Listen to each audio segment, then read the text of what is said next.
जय गुरुदेव बंधू भगिनींनो, आषाढ शुद्ध पौर्णिमा ही गुरुपौर्णिमा किंवा व्यास पौर्णिमा म्हणून संपूर्ण भारतभर साजरी केली जाते। या दिवशी आपल्या गुरुचं पूजन करून त्यांच्या प्रतीची कृतज्ञता या ठिकाणी व्यक्त केली जाते। याच दिवशी महर्षी व्यासांचा जन्म झाल्यामुळे व्यास पौर्णिमा म्हणून देखील आजचा दिवस आपण या ठिकाणी मोठ्या उत्साहाने आणि तितक्या जबाबदारीने या ठिकाणी संपन्न करतो। आणि व्यासांच्या संबंधाने हा दिवस आपण साजरा करत असल्यामुळे या व्हिडिओचा प्रारंभ आपण व्यासांचं स्तवन किंवा व्यासांना नमन करूनच या ठिकाणी करणार आहोत।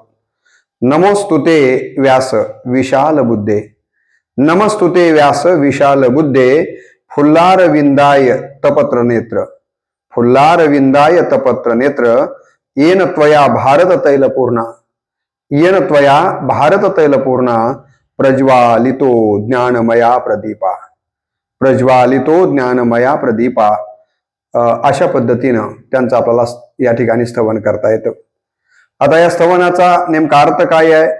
तर ज्याची बुद्धी विशाल आहे, ज्यांचे कमल नेत्र प्रफुल्ल व विस्तृत आहेत, ज्यांनी या ठिकाणी महाभारत रूपी परिपूर्ण तेलयुक्त ज्ञानमय श्रेष्ठ दिवा प्रज्वलित केला, अशा व्यासांना माझा नमस्कार असो, अशा व्यासांना माझं नमन असो, असं आपण या ठिकाणी त्यांना नमन करून त्यांच्या या ठिकाणी प्रतिमेला आणि विचारांना देखील विनम्र अभिवादन करून मी रामकृष्ण बदने आपलं या यूट्यूब चॅनलवरती मनपूर्वक स्वागत करतो। व्यास पौर्णिमा म्हणून आपण हा दिवस साजरा करत असल्यामुळे आपण या व्हिडिओमध्ये व्यासांबद्दलची माहिती विस्ताराने घेणार आहोत। व्यासांना या ठिकाणी जे काही त्यांचं जीवन चरित्र आहे, त्यांचं जे कार्य आहे, त्याबद्दलच आपण या पहिल्या व्हिडिओमध्ये चिंतन करणार आहोत। व्यासो नारायणा असे युक्ती आपल्याकडे आहे। काय म्हटलं जातं? व्यासो नारायणा अशी युक्ती आपल्याकडे आहे। याची परंपरा अशी आहे, व्यासांच्या संबंधानं ब्रह्मदेवाचे मानसपुत्र वशिष्ठ मुनी होते। ब्रह्मदेवाचे मानसपुत्र कोण होते? वशिष्ठ मुनी होते। आणि या वशिष्ठांची 100 मुलं विश्वामित्रानं मारली। आणि विश्वामित्राला असं वाटलं की वशिष्ठांची 100 मुलं मारल्यामुळं विश्वामित्रांना असं वाटलं की वशिष्ठांना राग येईल, परंतु 100 मुलं विश्वामित्रानं मारून देखील वशिष्ठांना राग आलेला नाहीये। याच वशिष्ठांचा एक मुलगा, ज्याचं नाव आहे शतकीर्ती किंवा ज्याला शक्ती असं म्हटलं जातं, आणि या शक्तीची पत्नी गरोदर आहे। म्हणजेच या शक्तीला आणि त्यांच्या पत्नीला एक मुलगा जन्माला येतो, त्या मुलाचं नाव आहे पराशर। आणि या पराशरापासून एक मुलगा जन्माला येतो, त्यांचं नाव आहे महर्षी व्यास। अशी ही परंपरा आपल्याला त्यांच्या घराण्याची सांगता येते। आणि यांच्या जन्माबद्दलची अशी ही कथा सांगितली जाते की एकदा यमुना नदी पार करताना होडी वलवणाऱ्या सत्यवती या धीरकन्येची व पराशर ऋषींची भेट झाली। यमुना नदी पार करत असताना पराशर ऋषींची आणि सत्यवतीची त्या ठिकाणी भेट झालेली आहे। ही सत्यवती नावाची स्त्री ही नाव चालवत होती, वलवत होती, आणि ती अत्यंत सुंदर होती। अशा या सुंदर सत्यवतीला पराशरानं बघितलं आणि पराशराचं मन त्या सत्यवतीवरती गेलेलं आहे, आणि पराशरानं त्या सत्यवतीला या ठिकाणी भोग देण्याबद्दलचं आग्रह केलेला आहे। त्यावेळेला सत्यवतीनं त्यांना उत्तर दिलं की कौमार्य भंग होणार नाही या अटीवरती मी तुमची इच्छा पूर्ण करू शकते।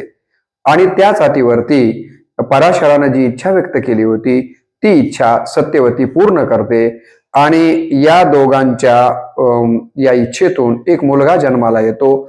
त्या मुलाचं नाव म्हणजे महर्षी व्यास आहे। आणि या महर्षी व्यासाचा जन्म ज्या दिवशी झाला तो दिवस म्हणजे आषाढ शुद्ध पौर्णिमा, आणि म्हणून व्यासांचा जयंती दिवस गुरुपौर्णिमा म्हणून आपण साजरा करतो, व्यास पौर्णिमा म्हणून आपण साजरा करतो, हे इथं लक्षात घेणं गरजेचं आहे। पराशर ऋषींचा हा मुलगा बेटात जन्माला आला, आणि म्हणून त्यांना द्वैपायन अशा प्रकारचं नामाभिधानही दिलं गेलेलं आहे। या व्यासांचा जन्म कुठं झालेला आहे? तर बेटामध्ये जन्म झालेला असल्यामुळं त्यांना द्वैपायन असं नाव दिलं गेलेलं आपल्याला दिसून येतं। या व्यासांनी वेदांचे 4 भाग केले, 18 पुराण निर्माण केलेली आहे। महाभारतासारखा अद्वितीय ग्रंथ या व्यासांनी लिहिलेला आहे. आणि आपल्याला सगळ्यांना माहिती आहे की महाभारत हे 18 पर्वामध्ये लिहिलं गेलेलं आहे.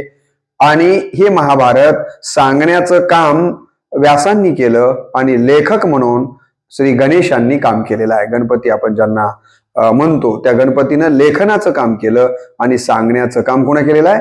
महर्षी व्यासांनी केलेलं आहे.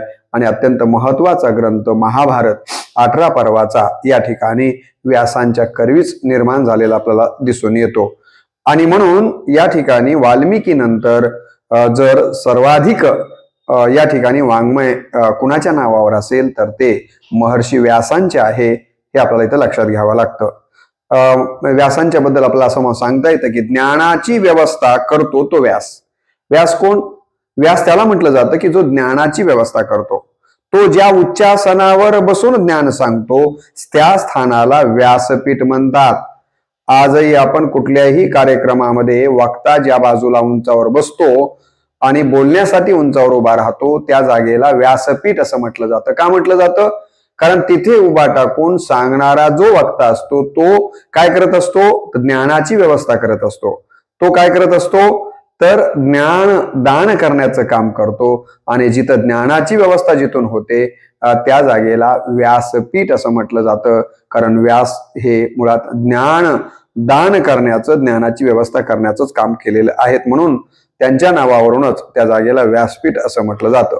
व्यासांना जगद्गुरु व आचार्य या 2 पदव्या देखील दिल्या गेलेल्या आहेत. हेही आपण लक्षात घेणं गरजेचं आहे. प्रभू श्रीकृष्ण भगवद्गीतेमध्ये व्यासांच्या संबंधानं काय सांगतात बघा. अर्जुनाला सांगतात भगवान श्रीकृष्ण भगवद्गीतेमध्ये की हे अर्जुना, मुनीनाम मह्यम व्यासम.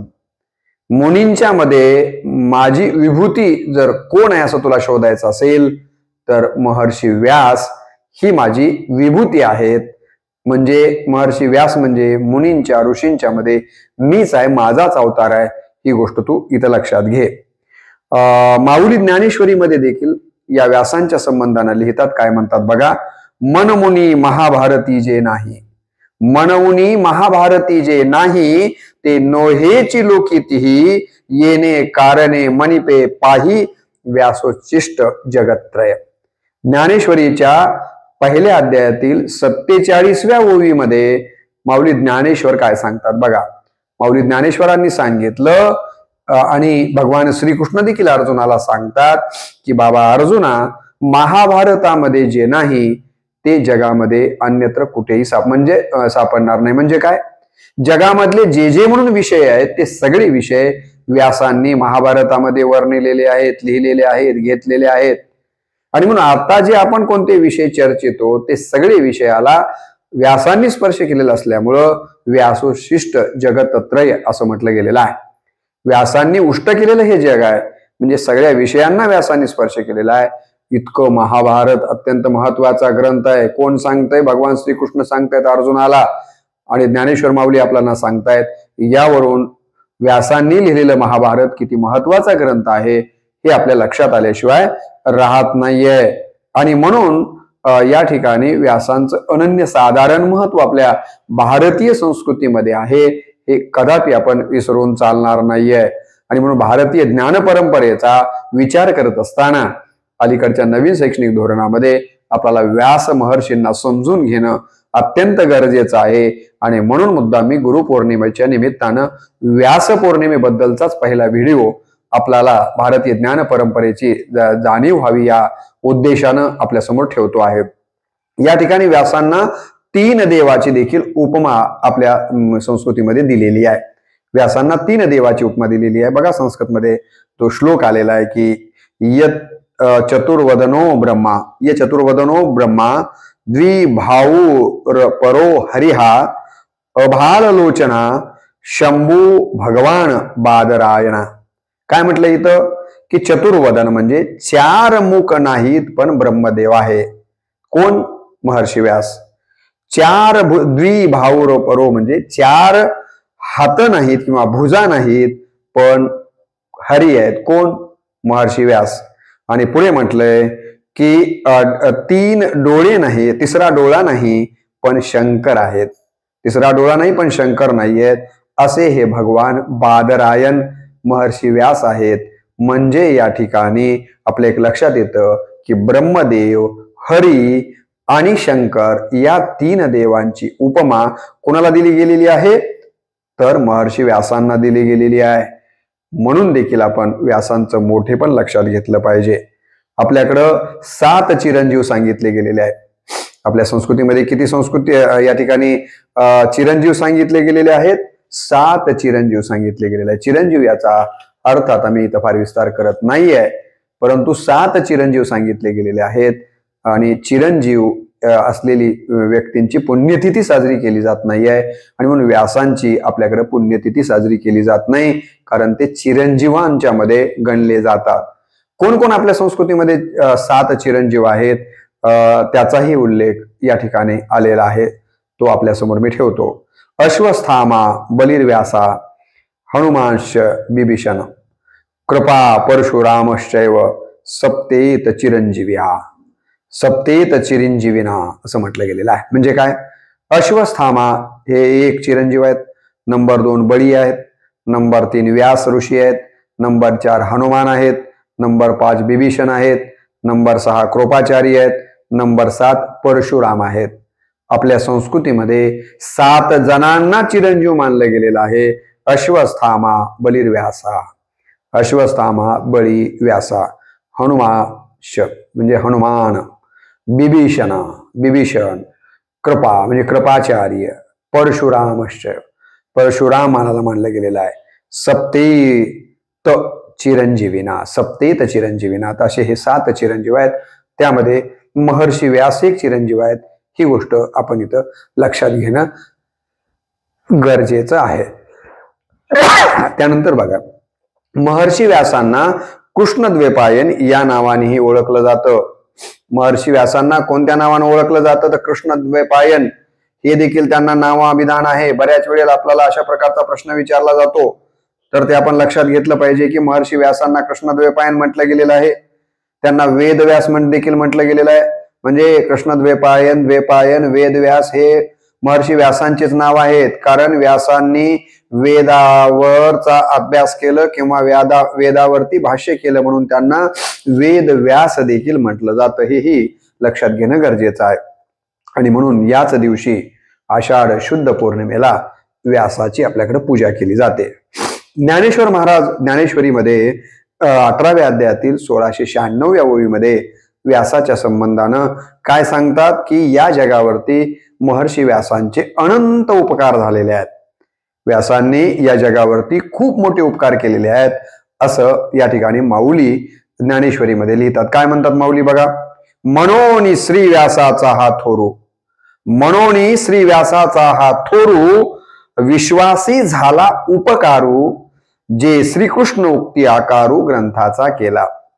काय उपकार केला हो महर्षी व्यासांनी, ज्याचं वर्णन माऊलींसारख्यांनी या ठिकाणी ज्ञानेश्वरीमध्ये केलेलं आहे. तर त्याचं स्पष्ट उत्तरही माऊलींनी या ओळीमध्ये दिलंय, जे श्रीकृष्ण उक्ती आकारू ग्रंथाचा केला. आपल्याला माहिती आहे की कुरुक्षेत्रावरती अर्जुन कौरवांच्या बरोबर लढायला तयार नव्हता. त्यावेळेला या ठिकाणी अर्जुनाला जो उपदेश भगवान श्रीकृष्णांनी केला कुरुक्षेत्रावरती युद्धभूमीवरती, त्या उपदेशाला शब्दबद्ध करण्याचं काम महाभारताच्या भीष्म पर्वामध्ये भगवद्गीतेच्या रूपानं कोण केलं? महर्षी व्यासांनी केलं. आणि हा ग्रंथ जगासाठी अत्यंत मार्गदर्शक अशा प्रकारचा ग्रंथ ठरलेला असल्यामुळं माऊली म्हणतात की महर्षी व्यासांचं या जगावरती खूप मोठा उपकार झालेला आहे. आपल्याला माहित असेल एवढंच केलंय, भगवद्गीताच लिहिली असं नाहीये. व्यासांनी 18 पुराणे लिहिलेली आहेत. किती पुराणे लिहिली व्यासांनी? तर 18 पुराणे लिहिलेली आहेत. ती कोणती पुराणं आहेत आणि त्यांची श्लोक संख्या किती आहे?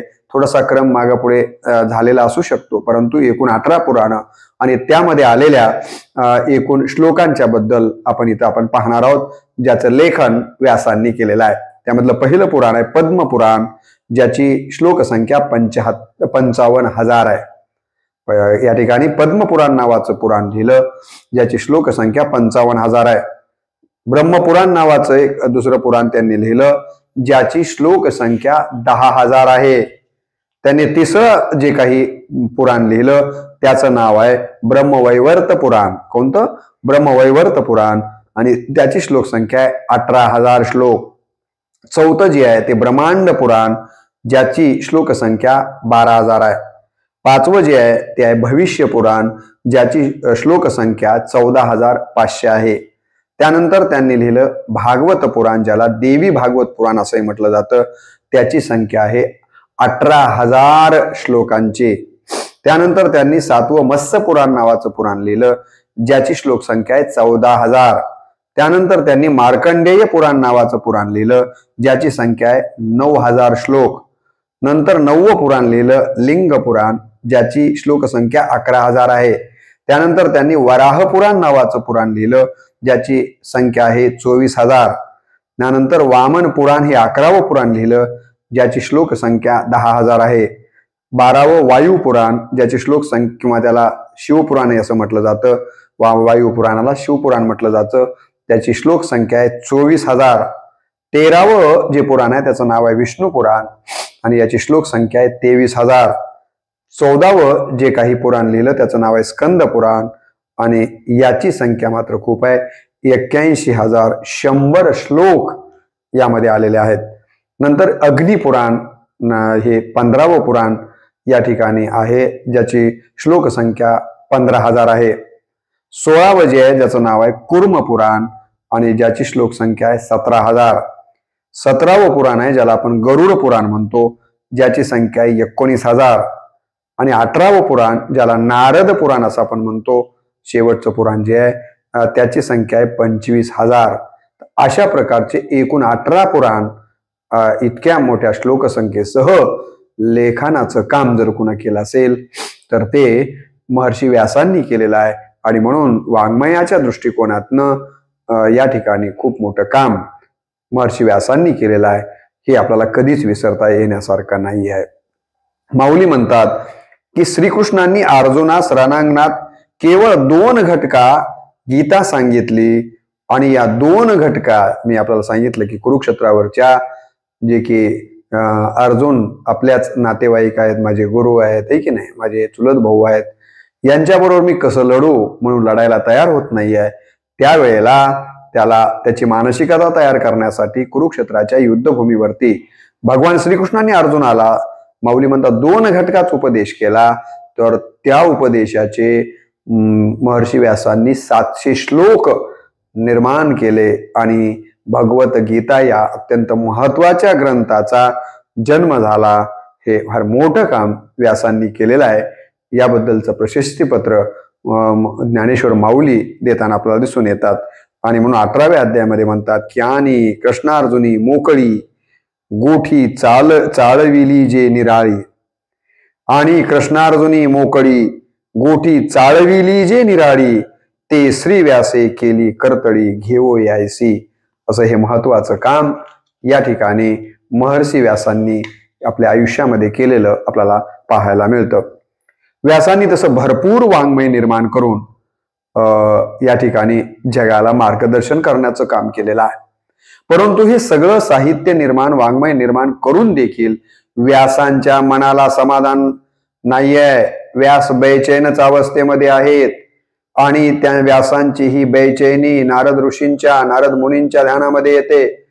आणि मग नारद मुनी या ठिकाणी व्यासांची बेचैनी लक्षात घेऊन या ठिकाणी व्यासांना सांगतात की तुम्ही एक काम करा, तुमची बेचैनी जर दूर तुम्हाला करायची असेल तर एक काम करा, तुम्हाला एक माझा सल्ला आहे की तुम्ही श्रीकृष्णांच्या लीलांच्या वरती काहीतरी लेखन करावं. आणि आपल्याला माहित असेल नारदांच्या सांगण्यावरून महर्षी व्यासांनी मग श्रीकृष्णांच्या लीलांच्या वरती ग्रंथ लिहिला, ज्या ग्रंथाला आपल्याला माहिती आहे की जे पुराण आहे त्याला आपण भागवत पुराण या नावानं संबोधतो. आणि हे पुराण लिहिल्याच्या नंतर मात्र व्यासांच्या मनाला समाधान लाभलेलं आपल्याला पाहायला मिळतं. हे जे भागवत आहे त्या भागवताच्या संबंधानं असं सांगितलं जातं की हे भागवत प्रथम विष्णूंनी आपल्या पुत्रास म्हणजे ब्रह्मदेवाला सांगितलेलं आहे. ब्रह्मदेवाने ला सांगितल्याच्या नंतर ब्रह्मदेवाला सनकादिक पुत्रांनी प्रश्न विचारलेला आहे. काय आपल्या बापाला ब्रह्मदेवाला सनकादिकांनी प्रश्न विचारलेला आहे की चित्तात विषय का विषयामध्ये चित्त? आम्हाला या प्रश्नाचं उत्तर द्या म्हणतात ब्रह्मदेवाला हे सनकादिक पुत्र. चित्तामध्ये विषय का विषयामध्ये चित्त, याचं उत्तर आम्हाला द्या. ब्रह्मदेवाला मात्र त्याचं उत्तर देता आलेलं नाहीये. आणि मग आपल्या पुत्रांची विवंचना जाणून श्रीहरींनी हंसाचं रूप धारण केलं व चतुश्लोकी भागवत या ठिकाणी ब्रह्मदेवाला सांगितलेलं आहे, ज्याचं वर्णन निळोबाराय करताना दिसतात. निळोबाराय म्हणतात, हंसरूपी ब्रह्मा उपदेशी श्रीहरी. हंसरूपी ब्रह्मा उपदेशी श्रीहरी चतुश्लोकी चारी भागवत. आणि अशा प्रकारचं या ठिकाणी श्रीहरीनं मग हंसाचं रूप धारण करून या चतुश्लोकी भागवताचा उपदेश केलेला आहे. हेच भागवत पुढे ब्रह्मदेवांनी नारदांना सांगितलेलं आहे, नारदांनी व्यासांना सांगितलेलं आहे. व्यासांनी या भागवताच्या वरती 18,000 श्लोकाचं भागवत पुराण लिहिलेलं आहे. आणि आपल्याला माहित असेल की या मूळ संस्कृत मधल्या भागवत पुराणातील 11 स्कंदावरती मराठीमध्ये श्री संत एकनाथ महाराजांनी 18,000 मराठी ओव्यांच्या माध्यमातून भागवत मराठी भाषेमध्ये लिहिलेलं आपण सगळ्यांना माहिती असावं असं मी गृहीत धरतो. आपल्याला माहित आहे की व्यासांच्या पुत्राचं नाव शुकाचार्य आहे. जन्मताच ते संसाराला घाबरलेले आहेत आणि घाबरून आपल्याला माहिती आहे की ते नागवेच पळून गेले रे असं वर्णन संतांनी त्यांचं केलेलं आहे. अशा पद्धतीचा हा कुणाचा मुलगा आहे? व्यासांचा मुलगा शुकाचार्य. जन्मताच संसाराला भिवून जंगलामध्ये पळून गेले.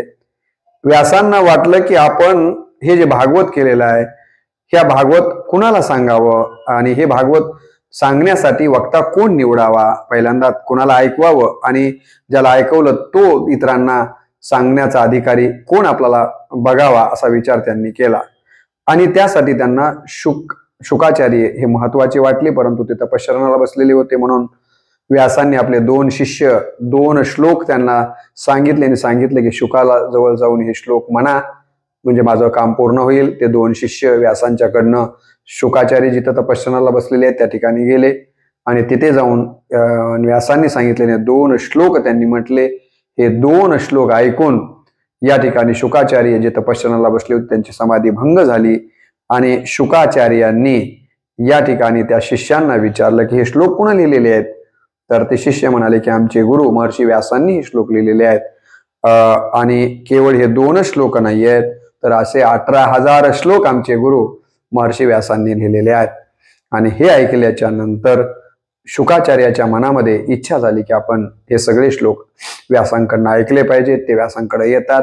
व्यास हे सगळे 18,000 श्लोकाचा या ठिकाणी सगळे शुकाचार्याला सांगतात. शुकाचार्य हे सगळे श्लोक ऐकतात, भागवताचं श्रवण करतात आणि त्यानंतर तृप्त त्याचं अंतःकरण होतं शुकाचार्याचं. हे सगळं ऐकल्याच्या नंतर पहिलंच तर विषय सगळे जिंकलेलेच आहे शुकाचार्यानं. त्यानंतर हे भागवत ऐकल्याच्या नंतर तर आणखीन त्यांच्या मनाला तृप्ती आलेली आपल्याला दिसून येतात. आणि मग या श्रीकृष्णाचं वर्णन ऐकून त्यांना खूप समाधान होतं. आणि शेवटी शुकाचार्य ही भागवत महापुराणाची कथा पुढे चालून राजा परीक्षितीला ऐकवतात. आपल्या सगळ्यांना माहिती आहे राजा परीक्षितीला 7 दिवसामध्ये मरण येणार आहे असं सांगितलं गेलं होतं. त्यावेळेला राजा परीक्षितीनं ठरवलं की आता 7 दिवसात तर आपण मरणार आहोत, मग आता काय करायचं? तर आपल्याला माहित असेल की राजा परीक्षितीनं 7 दिवसामध्ये शुकाचार्यांकडनं हे व्यासांनी लिहिलेलं भागवत ऐकलं आणि असं सांगितलं जातं की परीक्षितीचा उद्धार झाला. आजही गावोगाव जी भागवत कथा अनेक महाराज मंडळी सांगताना किंवा आपण विविध वाहिन्यांच्या वरती ही भागवत कथा चालते. ती भागवत कथा म्हणजे दुसरं तिसरं काही नसून महर्षी व्यासांनी लिहिलेल्या भागवत पुराणावरची ही कथा आहे. म्हणून हे देखील आपण इथे लक्षात घेतलं पाहिजे. म्हणजे आज जो भागवत कथेचं एवढ्या मोठ्या प्रमाणावरती प्रत्येक ठिकाणी श्रवण घडतंय त्याचं सगळं श्रेय या भागवत पुराणाचे रचयिता महर्षी व्यासांना आपल्याला द्यावं लागणार आहे. आणि अत्यंत मौल्यवान अशा प्रकारचे 2 ग्रंथ व्यासांनी आपल्या जीवनामध्ये लिहिले. एक म्हणजे श्रीमद भगवद्गीता आणि दुसरा भागवत. आणि याच ग्रंथांच्या वरती वारकरी संप्रदाय टिकून आहे. आणि म्हणून संत म्हणाले की गीता भागवत करीती श्रवण अखंड चिंतन विठोबाचे. कुळी कन्या पुत्र कोण भाग्यवान आहेत, कोणते पुत्र चांगले आहेत, तर जे गीतेचं श्रवण करतात, भागवताचं श्रवण करतात, त्यांना संतांनी श्रेष्ठता दिलेली आहे. भगवत गीता हे कसं जगावं याचा उपदेश करते, तर भागवत हे कसं मरावं याचा उपदेश करते. आणि म्हणून दोन्हीही दृष्टीने हे ग्रंथ अत्यंत महत्वाचे आहेत. आणि हे दोन्ही ग्रंथ जगाच्या कल्याणासाठी महर्षी व्यासांनी लिहिले आणि खऱ्या अर्थानं ज्ञान प्रसारित करण्याचं काम त्यांनी केलं. आणि म्हणून तर ज्ञान प्रसारित करणाऱ्या गुरूंचा गौरव आपण त्यांच्या जन्मदिवशी गुरुपौर्णिमा म्हणून आपण दरवर्षी करतो. हा संबंध देखील आपण लक्षात घेतला पाहिजे. आणि म्हणून कलियुगामध्ये सामान्य जनतेच्या उद्धारासाठी या दोन ग्रंथांचं अनन्यसाधारण असं महत्व आहे. महर्षी व्यासच्या बाबतीत असं सांगितलं जातं की ते जेव्हा जन्माला आले, जन्मल्याबरोबरच ते तरुण झाले आणि तपश्चरण करण्यासाठी द्वेपायन नावाच्या बेटावर गेलेले आहेत. आणि तपश्चरण करत असताना त्या द्वेपायन नावाच्या बेटावरती त्यांचा कलर सावळा झाला, त्यांचा रंग सावळा झाला, कृष्णासारखा झाला, कृष्णवर्ण झाला, म्हणून त्यांना कृष्ण द्वेपायन असं नाव मिळालेलं आपल्याला दिसून येतं. असं म्हणतात की त्यांचा जन्म यमुना नदीच्या मध्यभागी असलेल्या एका बेटावर झालेला आहे. कुठं झाला त्यांचा जन्म? यमुना नदीच्या मध्यभागी एका बेटावरती त्यांचा जन्म झाला. आणि तपश्चरण करताना ते सावळे पडले म्हणून त्यांचं नामाविधान कृष्ण द्वेपायन अशा पद्धतीचं झालेलं आहे. असंही सांगितलं जातं की व्यास ही एक पदवी आहे व या कल्पातील ते 28वे वेदव्यास जे होते. तर असंही या वेदव्यासांच्या संबंधानं सांगितलं जातं. श्रीमद भागवत पुराण वर्णन केलेल्या श्रीमद भागवत पुराणामध्ये विष्णूचे 24 अवतार सांगितले गेलेले आहेत. या 24 अवतारांच्या मध्ये महर्षी व्यास एक अवतार सांगितला गेलेला आहे विष्णूचा. भागवत पुराणामध्ये जे 24 अवतार विष्णूचे सांगितले गेलेले आहेत त्या 24 अवतारांच्या पैकी एक अवतार कोण आहे? तर महर्षी व्यास आहेत. असंही आपल्याला इथं लक्षात घ्यावं लागतं. कुरुक्षेत्रावरती कौरव आणि पांडवांचं युद्ध चाललेलं आहे. आपल्याला माहिती आहे की हस्तिनापुरामध्ये धृतराष्ट्र तिथे बसून आहे. तो जन्म अंध आहे आपल्या सगळ्यांना माहिती आहे. परंतु त्याची जिज्ञासा आहे की कुरुक्षेत्रावरती जे युद्ध चाललंय कौरव आणि पांडवांचं, त्याचा आंखो देखा हाल मला इथं बसल्या ठिकाणी कळायला पाहिजे. मग आता हे कसा कळणार? तर तेव्हा व्यासांनी संजयाला दिव्य दृष्टी दिलेली आहे. आज जसं आपण दूरदर्शनच्या बाबतीमध्ये घरी बसून जगातली कुठली घटना इथे बसून पाहतो, तशाच पद्धतीनं महर्षी व्यासांनी संजयाला दिव्य दृष्टी दिल्यामुळं या ठिकाणी कुरुक्षेत्रावर जे जे काही घडामोड घडते आहे युद्धामध्ये, ती सगळी घडामोड या ठिकाणी धृतराष्ट्राला जशाच्या तशी संजय सांगतोय. आणि तिथे मग तिथे चर्चा झालेली आपल्याला ज्ञानेश्वरीमध्ये देखील काही श्लोकांच्या मधनं आलेली आहे. तेव्हा संजयाला दिव्य दृष्टी देण्याचं काम जर कुणी केलं असेल तर ते महर्षी व्यासांनी केलं होतं. हे देखील त्यांचं काम आपण लक्षात घेतलं पाहिजे. असं म्हणतात की पृथ्वीचा जो नकाशा आहे, पहिल्यांदा जगाचा नकाशा आहे की नाही, या पृथ्वीवर जगाचा नकाशा पहिल्यांदा काढण्याचं काम भौगोलिक नकाशा विशेषत्वानं जर कोणी केलं असेल तर ते महर्षी व्यासांनी केलेलं आहे.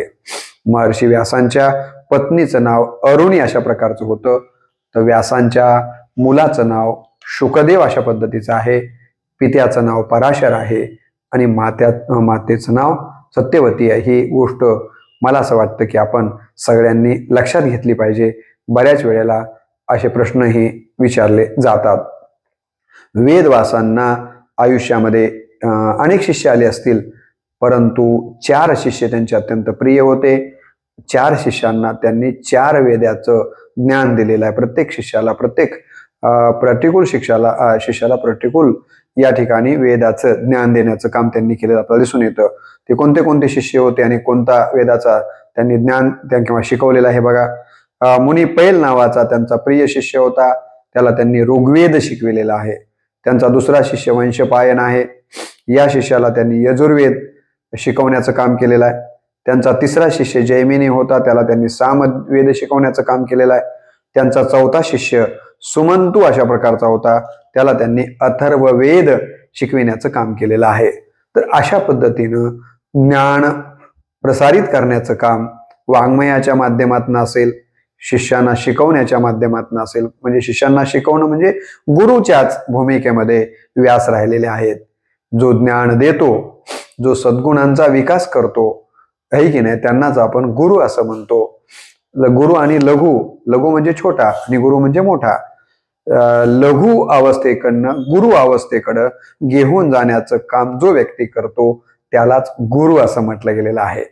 आणि व्यासांनी मला असं वाटतं की लघु माणसांना आपल्या वाङ्मयाच्या माध्यमातून, आपल्या शिकविण्याच्या माध्यमातून गुरु बनवण्याचं काम केलं. आणि म्हणून त्यांचा जयंती दिवस आपण गुरुपौर्णिमा म्हणून साजरा करतो.